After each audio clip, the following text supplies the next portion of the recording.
Listen to that.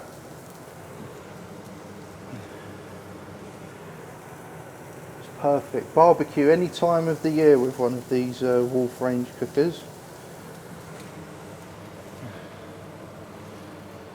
You see that smoke coming off? Now the key to cooking with these, to get the really appetizing bar marks on there, do not move it. Once it's on there, keep it on there. Don't move it around, don't wiggle it, don't try and move it. It's actually quite converse the way you do it. It won't stick. If the more it cooks, the crispier it gets, the less likely it is to stick, not the other way around. It's only going to stick if you try and move it before it's actually properly charred.